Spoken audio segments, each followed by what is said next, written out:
Hola a todas y todos. A continuación, nuestro grupo conformado por Paulina Gallardo, María José Vega y Paula Gallardo presentaremos acerca del proceso de solidificación y el diagrama de fases. En este video abordaremos el proceso de solidificación de metales, luego hablaremos sobre los moldes y sus tipos y los defectos que se presentan durante el proceso. Para finalizar, haremos la demostración de un ejercicio del proceso de solidificación de una aleación de cadmio y zinc. A grandes rasgos, la solidificación es el proceso de cambio de estado de la materia de líquido a sólido, producido por la variación de temperatura. En general, los compuestos disminuyen de volumen al solidificarse, aunque no sucede en todos los casos. En el caso del agua, aumenta. A nivel industrial, la solidificación también se da en la mayoría de metales y aleaciones, y su importancia radica en que se pueden fundir para moldearlos a darle la forma esperada.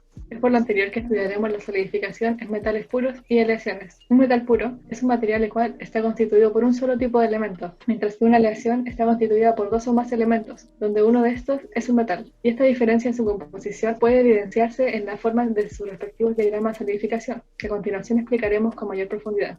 En los diagramas de solidificación se puede analizar el comportamiento de un metal puro en función de la temperatura y el tiempo, obteniéndose una curva de enfriamiento en la que se produce un cambio de fase a temperatura constante. Como se puede observar en este ejemplo, donde está compuesto 100% de un metal A, y en este otro ejemplo que está compuesto 100% de un metal B, mientras que en las aleaciones se puede observar que ocurre una variación del rango de temperatura en función de los componentes y sus porcentajes. El diagrama de fase sirve para representar las aleaciones de los distintos estados de la materia en función de su composición y temperatura. Si el punto en el diagrama de fase está por encima de la línea de inicio, en la zona celeste, estará en fase líquida, denominado liquidus. Asimismo, si el punto está en la zona verde, la aleación estará completamente sólida, denominada solidus. Para calcular el porcentaje de aleación que está en fase líquida y sólida, se puede hacer una relación entre la distancia E minúscula dividida la distancia E mayúscula, que nos indica la proporción a la fase en la que está en el lado opuesto. Esta relación es conocida como la regla de la palanca. El proceso de solidificación se divide en tres etapas: la nucleación, cristalización y formación del grano. La nucleación es el comienzo del cambio de estado del metal o aleación, formándose muchos núcleos sólidos en el líquido y puede ser de tipo homogéneo o heterogéneo. Luego continúa con la cristalización, que ocurre cuando los núcleos crecen hasta formar cristales, abarcando más espacio. En cada cristal, los átomos están ordenados, pero su orientación varía. Y finalmente, los cristales se unen entre sí, originando la formación del grano. Cuando un material se solidifica sin refinadores de granos, se obtienen dos tipos de estructuras granular, que se pueden observar en las imágenes. Esta corresponde a los granos exequiales, en donde los cristales crecen por igual, y en todas direcciones, y generalmente se encuentran junto a la pared del molde a menor temperatura. Y los granos en columna son alargados, delgados y toscos, y ocurre cuando hay una menor cantidad de núcleos disponibles y el metal se solidifica en relativa lentitud en presencia de una alta diferencia de variación de temperatura. En el proceso de fundición y solidificación hay que considerar también qué tipo de molde usar o cuál es el más apropiado cuando el material se inserta en estado líquido. Se adapta al molde y se enfría para pasar al estado sólido. Existen moldes desechables y permanentes. En el caso del molde desechable, tienen la característica de que cuando se solidifica el material fundido, el molde debe ser destruido para mover la fundición. Estos moldes están hechos de arena, yeso o materiales que tengan la característica de mantener su forma y propiedades a altas temperaturas. Por otra parte, los moldes permanentes son de algún metal sumamente resistente a las temperaturas, como el hierro o el plomo, y que están constituidos por dos secciones, que están diseñadas para cerrar y abrir con precisión y facilidad. Los moldes permanentes son mejores conductores que los desechables, por lo que las velocidades de enfriamiento son mayores en los primeros, influyendo en la microestructura, el tamaño del grano y por lo tanto en las propiedades mecánicas de las piezas fabricadas. En el caso de los moldes desechables, existe el molde de arena, que puede ser de arena verde junto con arcilla, de arena seca con aglutinante, dadas sus características de cohesión, o moldes no cocidos, hechas a partir de la mezcla de resina sintética con arena. Los moldes de arena tienen la característica de poseer una gran resistencia para mantener la forma. Son permeables, permitiendo el paso del aire por sus vacíos entre granitos. Son estables térmicamente, ya que la arena aguanta altas temperaturas sin deformarse. Además, tienen la propiedad de ser colapsables, es decir, es más fácil retirar el material del molde. Los moldes de arena necesitan un modelo o patrón que sea de tamaño real y un poco más grande, ya que se debe tener en cuenta la contracción que ocurre en el metal al solidificarse, y estos modelos servirán para moldear la arena. La masa rota busca asegurar que nunca falte material, depositando metal fundido extra. Los núcleos se usan como soportes para que se conserve la forma concéntrica, utilizando coronas, generalmente del mismo material fundido. Y las restricciones se ocasionan debido a algunas geometrías y ángulos existentes en el molde. A continuación veremos ejemplos de moldes desechables de arena. El molde tipo cascarón es delgado, comúnmente hecho de arena. Su principal ventaja es su suavidad y que permite un flujo más fácil cuando se vierte el material y un mejor acabado. Y su desventaja es que es más caro.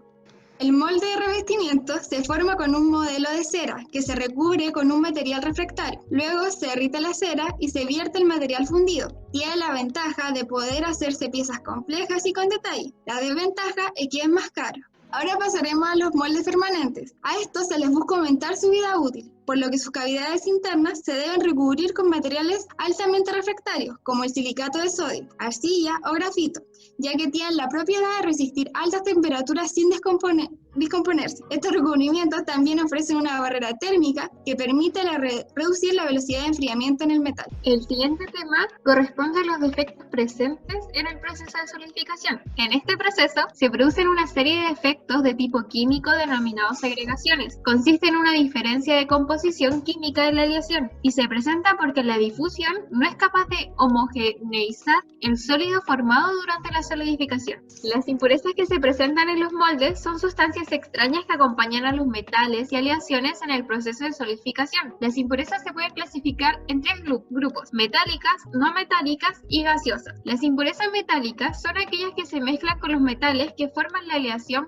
pasando a ser parte de la misma y modificando por tanto sus propiedades. Las inclusiones son impurezas no metálicas que no se disuelven en el material que se solidifica. Son partículas extrañas que pueden provenir de los propios moldes o contenedores donde se mantiene el fluido, y estas suelen ser perjudiciales ya que generalmente disminuyen las propiedades mecánicas. Y las impurezas gaseosas se forman al quedar atrapadas burbujas de aire o gas dentro del material. Estas se suelen formar por el proceso de vertido, por el arrastre de aire o por reacciones en el material líquido. Estos defectos sí son grandes y son perjudiciales, ya que pueden dar lugar a grietas internas que disminuyen las propiedades mecánicas o a rechupes, siendo estos cavidades producidas al contraerse el material durante la solidificación. El siguiente tema es el ejercicio, donde el diagrama de equilibrio de la figura corresponde al sistema de cadmio y zinc. A partir del mismo, tenemos que obtener a. el porcentaje de la mezcla eutéctica a 200 grados Celsius, b. para una aleación con un 50% de zinc, calcular el porcentaje de fases a 200 grados Celsius, c. para una aleación del 60% de zinc, calcular el porcentaje de constituyentes a 300 grados Celsius, y d. para una aleación de cadmio con el 8% de zinc, transformaciones que experimentan al enfriarse desde los 400 grados Celsius.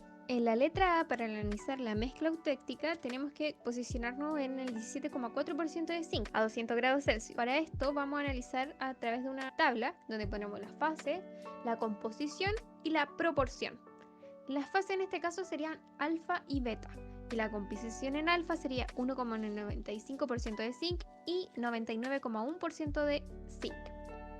En la proporción, usando la regla de la palanca, podemos obtener que la proporción en alfa será de un 84,1% y la proporción en beta será de 15,9% según los cálculos realizados. En beta, a 200 grados Celsius, una aleación con un 50% de zinc presenta dos fases, alfa y beta, con un 1,95% de zinc y 99,1% en beta. En la proporción, con la regla de la palanca, podemos obtener que alfa será de un 50,54% y beta, con los cálculos realizados, será de 49,46%. La letra C, a 300 grados Celsius, una aleación con un 60% de zinc presenta una fase en estado líquido y una fase en estado sólido.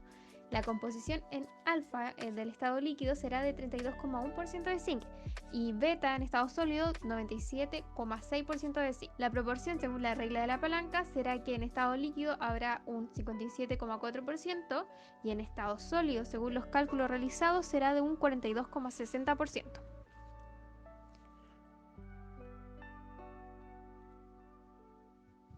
Las transformaciones que ocurren El 8% aproximado de zinc son que de los 400 grados Celsius a los 288 la aleación se encuentra en estado líquido. A los 288 grados Celsius inicia la solidificación que completa los 266 grados Celsius, temperatura de transformación eutéctica. Durante este intervalo coexisten fase sólida rica en cadmio y fase en estado líquido.